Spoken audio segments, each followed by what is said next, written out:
Hey, I'm Dan Falcone, Referee Roulette, I'm Eric Bowe.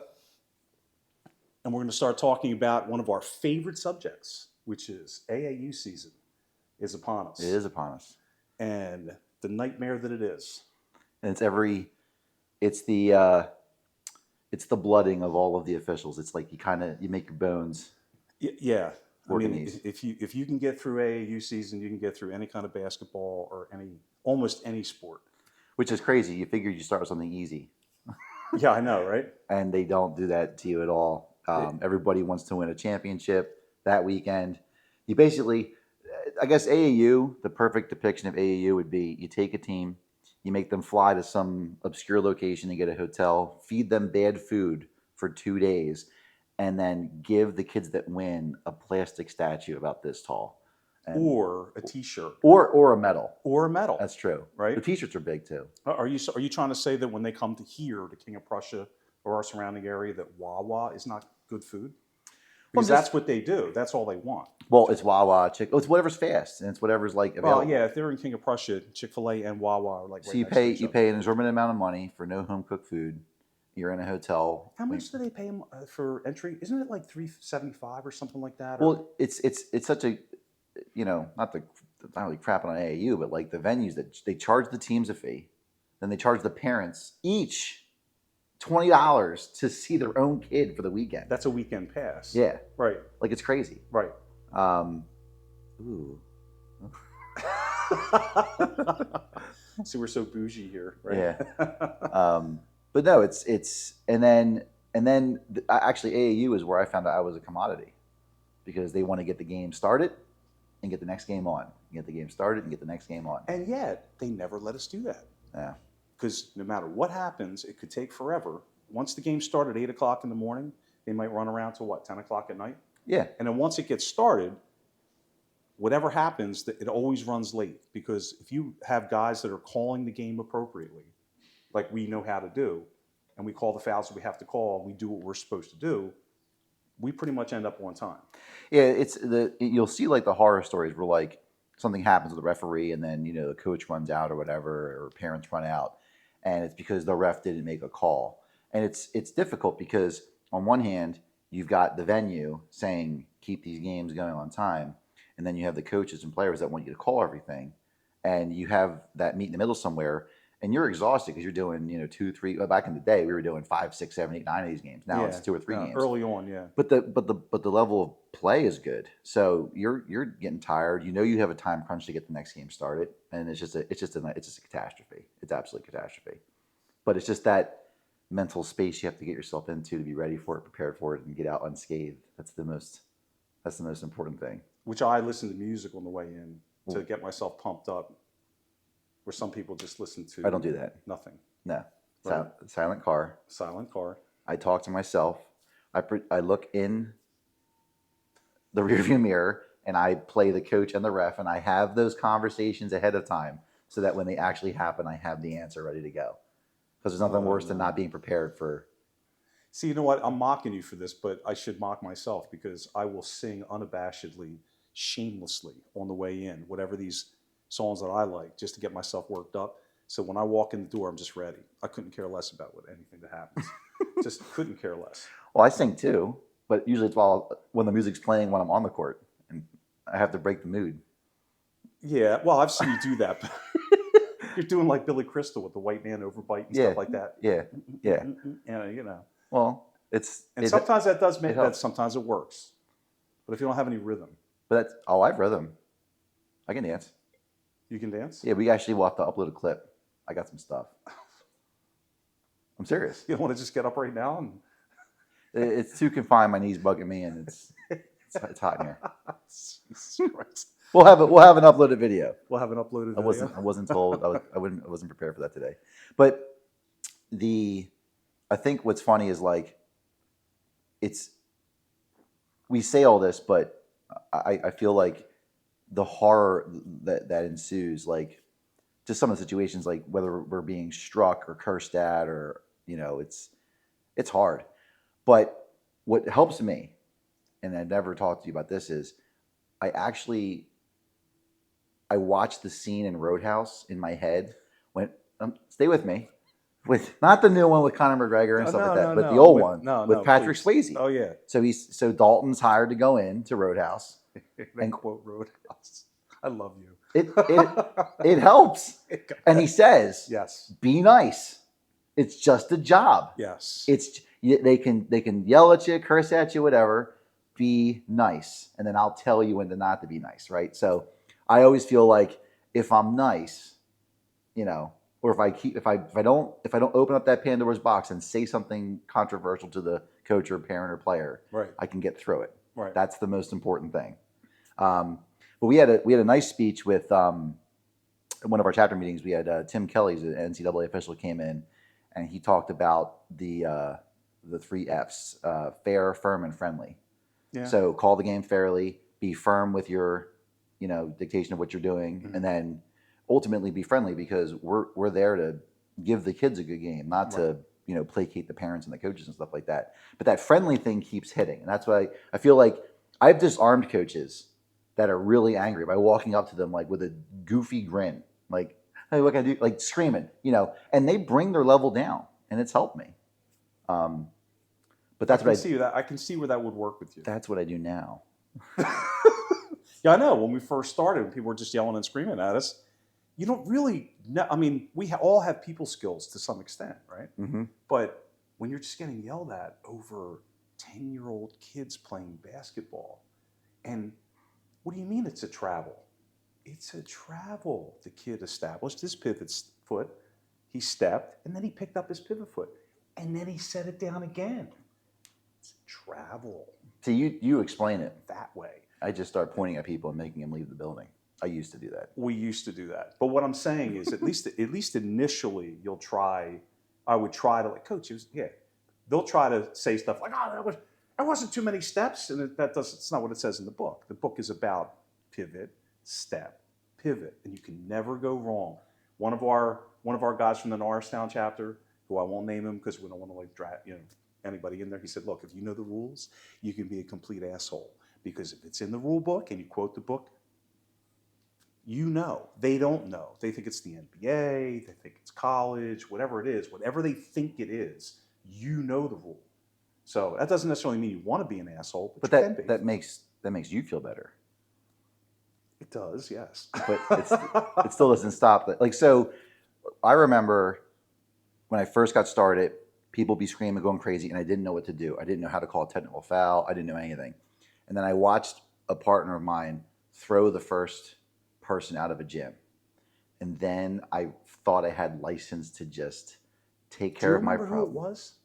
Do I know who it is? Because you're going back before I even got started. So early 2000s. So I guess let's talk about how we got started. I got started doing recreational basketball at the YMCA in Phoenixville. I ran, it started as like a senior project. I was a coach, assistant coach, and the head coach of the team that I was supposed to be assisting was a traveling salesperson. And he backed out of coaching. He said, "I can't make all the different practice, whatever." And I got elevated to head coach. So I'm 18 years old coaching 15-year-old kids, 13 to 15-year-old kids. Oh, wow. And one of the stipulations in that league at the time was after you coach your game or before you coach your game, a PIAA official will come in and the coach from the game before or after has to be the other official. Get out of here. How'd that start? That's how that league was run. So in order for them to save money. Wait a minute. Was that like Scott and Dan Babiak and whatnot? Like from the when Dan ran the those program. Guys, and those guys, they were officials. They were. So Dan was football. That's awesome. Yeah. I didn't even know that. Yeah, I just learned something. So you have one professional, and then you have one. But I think it did two things. One, it helped generate more officials. But two, it gave the coaches perspective. And it was the most well-behaved group of men I worked with for years. Yeah. And then as you get away from a situation like that, people just go crazy until you put the whistle in your mouth, right? I learned quickly. But the president of the Potsdam chapter at that time was one of my partners, and he took me to a meeting, and like I liked it. I figured, hey, if I can get paid to do the same thing I'm forced to do anyway every other week, let's go do it, right? That's one way. But then when you get started, you have to learn how to call you out of bounds and travels, whatever, and then you have your first irate parent and whatever. Yeah. And then we all make mistakes. But I used to deal with stuff with. I remember being at a travel game once, and it was my first time, and something had happened. Gym was really quiet, and it's like that should have just been a warning. And you identify where the sound comes from. You turn and you go, you're out. I just happened to point at a grandmother of the girl shooting free throws, Right. and we had to wait as she was helped out of the gym to the to the front lobby of the middle school. And I thought it was so. You tossed a grandma? I tossed a grandmother. That was your first That was one? my first toss. Wait, how old was she? I don't know. But I just identify with Wait a minute. Did she look like a grandma? Oh, yeah. Like got up. And I'm like my first reaction was like, shit. Because now I've just made a crowd of enemies. Listen, not to get off of that, but I want to work with that for a second. So I was doing an 8th grade football game at Upper Perk with Walt. I can't think of his last name, and it was there's 3 of us that usually work the game, and it was on this back field on their old middle school field, and there was this guy who was up on the hill who just wouldn't stop. He was up our rear end sideways, bitching about everything, and then he starts yelling at me, and it's kind of like, sir, could you please stop? Okay, that was the nicest I could be. Now, mind you, I want to say like 10 years ago. And it was an older guy. And I really wasn't sure right away who it was. But then he let me know because it's like, look, can you take it easy on it? Come on. What are you doing? Just trying, right? And then I saw him. And it was this white-haired dude. He had to be less than 200 pounds. He was frail. But he was the loudest guy up there. So he started giving us shit. And this kid was running down the sideline. And he stepped out at the 1-yard line. Didn't make it into the end zone. And they lost. This guy freaked out. He screamed at you out. And he was like, I'm not going anywhere. Oh, yeah? Well, we're going to call 911. How about that? Right? And he was like, I don't care. And I'm like, well, guess what? Game's over then. And I was absolutely livid. I lost my mind. I lost composure. I lost everything because I couldn't stand him anymore. And I look up and who's leaving? This 80-some-year-old guy. And the people are like, you just threw that old guy out of here? And I'm like this. And it's like, yeah. Like, what the? Couldn't anybody get him to stop yelling? Couldn't anybody? And my partners loved it. They loved it. They were going, I wanted to throw him out. But I knew you would. Like, why did you leave it up to me? Because we knew you would do it. Mm-hmm. And that sucks. Well, it's like, and then you have your first one. So I tossed the grandma out.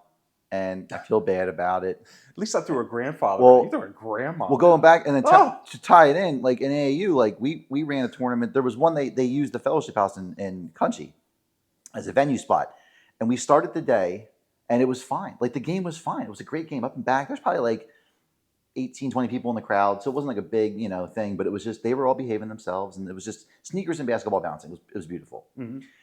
And AAU, all about money. The tournament director, who didn't have anybody collecting money on the way in, comes in at halftime, and he holds everything up. Whoa! We can't go any further. All you guys, everyone here pays.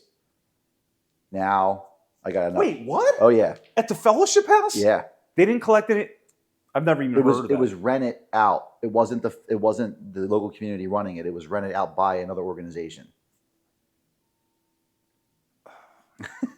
And they didn't have any money. You can't even imagine how poorly run. This doesn't happen anymore. No, it doesn't. But he comes in. I need everybody to pay. Okay. Now everyone's angry. Not at me, not at my partner, but that guy. Takes the money, folds it up. He's out the gym. Now I got 18 to 20 pissed off people. God. Every call, they want blood. Because now they're financially invested into this game. Oh, yeah. Yeah. So again, in classic calm fashion, I decided that the last time I threw somebody out, it was an elderly person, and I didn't want to be discriminative. So I tossed everybody out of the gym. How many people? Because the fellowship house in Conshohocken has a big glass wall, and they have seats. So I said, that's it. You all can go watch the game from behind the glass. You still get to view it, but I don't want you in here anymore. Oh, you put them out in the lobby. Yeah, because they have that lobby area. Including a gentleman in a wheelchair and a mother with 3 kids. Say what? Mm-hmm. A wheelchair? A guy in a wheelchair and a mother with 3 kids. I tossed everybody out. And my partner helped the guy with the wheelchair out the ramp. That was a class. And I was red. I just saw red. I've seen you like that. I went and sat. I said, I'm not going to referee anymore until everybody in the gym leaves. And I went and sat down. And the next quarter and a half was just squeaky shoes and basketball again, the way it was when we started. Yeah, that's true. But it's a bad look because then it gives us a bad rap. And so I've learned, they're great stories, but like it's not Well, how long ago was that? 20 years, Yeah, I was going to say. And again, that was before me. 18 years. Yeah. So as old as you guys think I am, 22 years you official. started a hell of a lot longer than I did. Yeah. So that's crazy. I can't even imagine that kind of thing. Yeah. And So- and that is, you know what? Somebody said that. Who was it? Todd, our boy, Todd Gurley. Mm-hmm.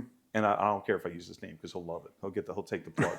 So Let's have him come on the show. yeah, well, ultimately we will if we get a following. But the thing is, he was saying about that, well, like during COVID, like when they had the pandemic and all that kind of stuff, it took a while, but then people wanted to play. That's another horror story that we'll have to at some point discuss that. Just how horrible it was where we had to wear masks. The kids did or didn't. They wouldn't let people in the gyms right away, but the Oh kids my could God. play. That now that you're bringing that up, the element of awful. like, there was that when we first opened up with COVID for playing sports again, and we were in a gym and it was like masks were required, all that kind of stuff. You had to wear a mask while playing. That was the stipulation. And we went from being told we were missing fouls and travels to that player's mask is just below their nose. And you're like, it was awful. Like now I'm policing the health and safety and the game, and it was what an absolute. It was more of a nightmare than it's. I can't even really describe it.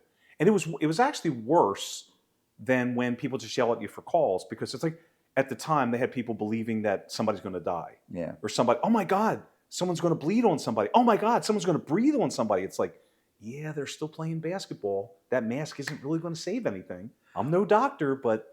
Well, it's like the kids wouldn't wear them all the way down either. Well, you can't. Because you can't breathe once it's soaking wet with sweat. It's like, what are you supposed to do? So they would flip them up so they could have their mouth exposed or something, so they could kind of. What a shock that you might want to breathe when you're playing basketball. I mean, you know what I mean? It's crazy. But it was crazy how like from the first day we started, everyone was just so happy to be able to do something again. Yeah, yeah. And that ended in like the second weekend. Yeah. Like the second weekend, we're back. It's you guys are terrible, and you're putting the player's safety. We got to Keith like talk about when the coach told him his player safety were at jeopardy, and he had to whack him during COVID. Like just other level stuff, man. That was ridiculous. Oh yeah.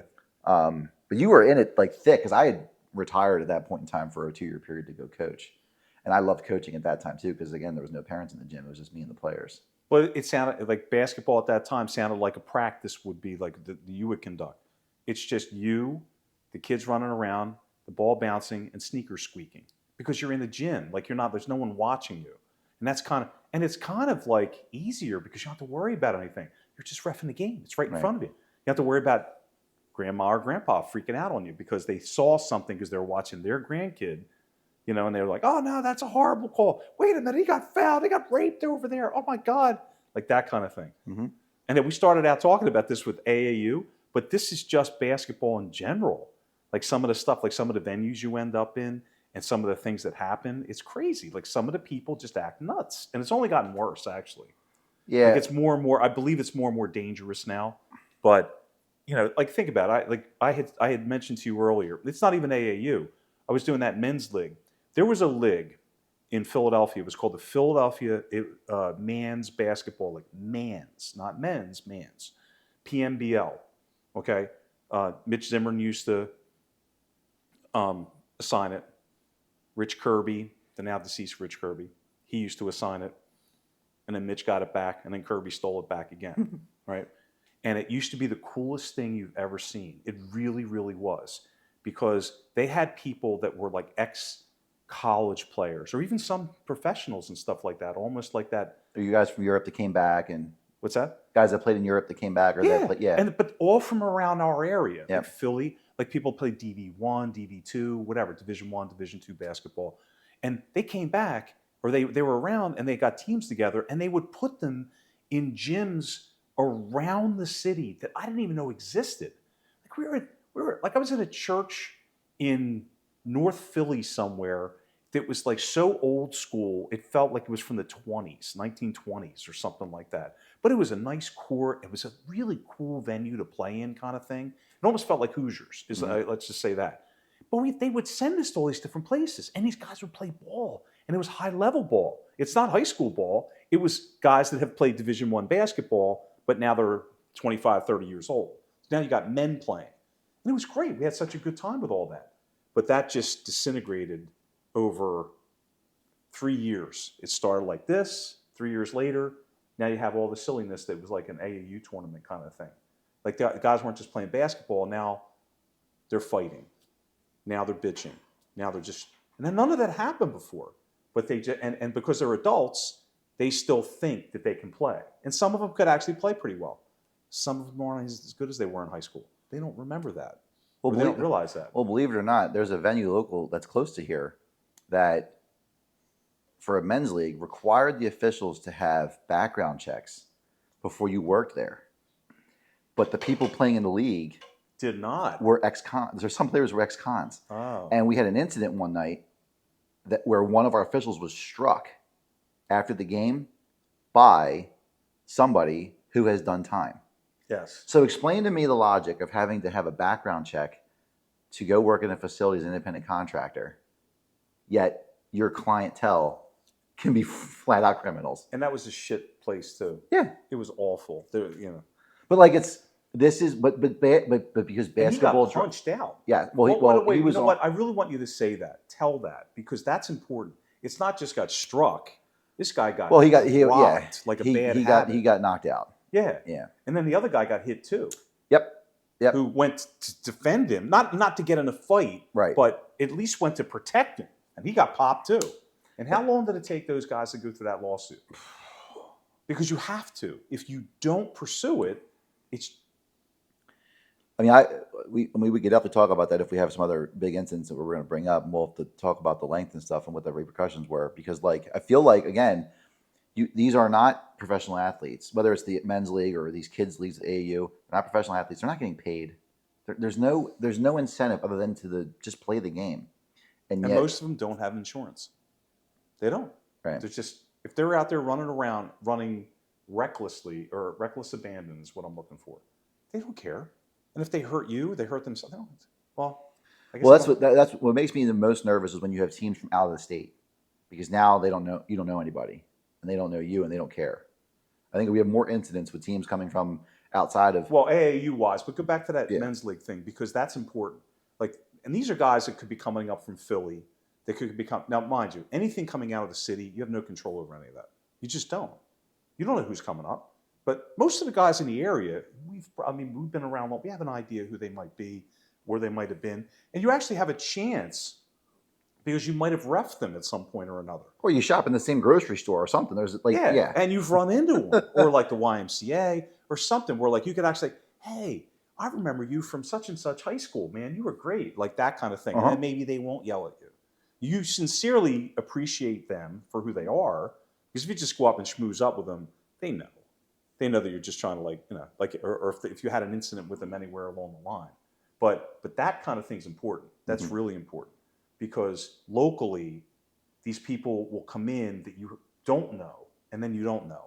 And like you just said, that guy was from the city, the one that got into that incident. And he didn't have to prove anything to be in. He just paid a fee, right? And it's not like his behavior all season wasn't a problem. Because it was. Yeah. He was always bitching.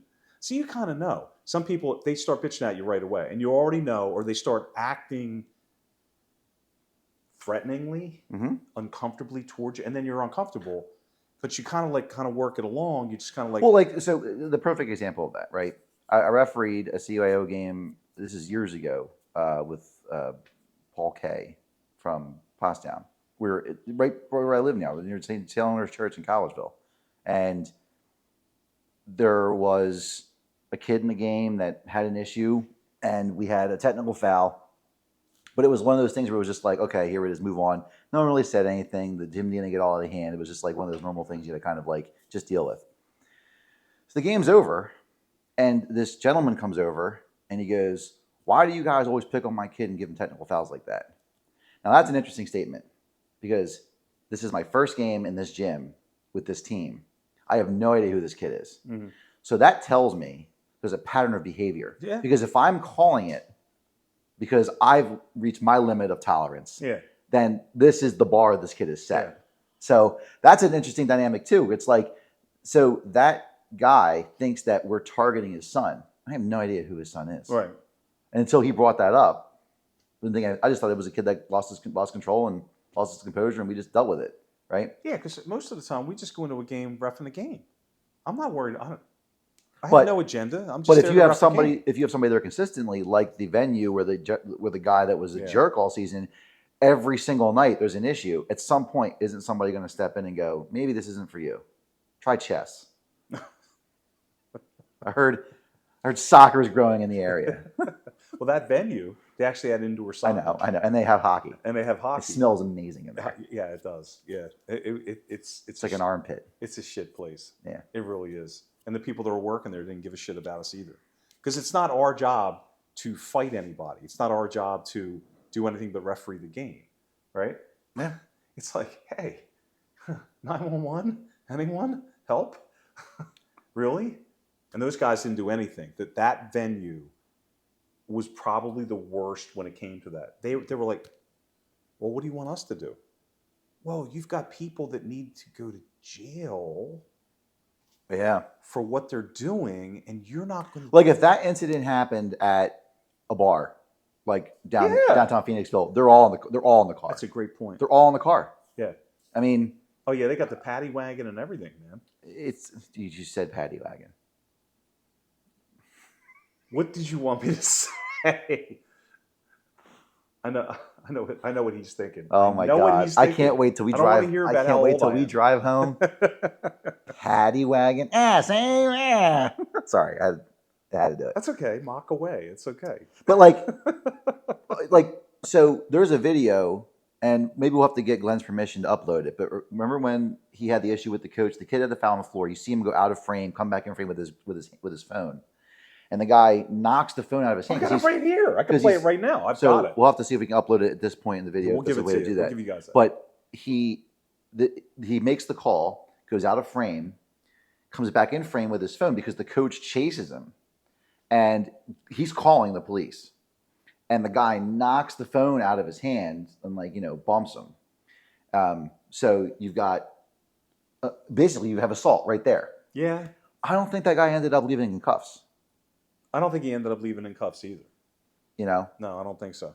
when is it okay that you can touch somebody without any negative recourse? Except for when I'm sure there are some significant issues that have happened that you've seen in the news recently with officials there. There are arrests and stuff like that made, but I can't think of a single incident I've dealt with where somebody left with a police officer. No, this is true, and we'll have to get into that another time because we're on one of our next things. We'll continue with that. Right. So, thank you for having us for Referee Roulette. for Referee Roulette. Like us on social media. And if you have any ideas of future topics you'd like us to talk about, please leave a comment in the area below.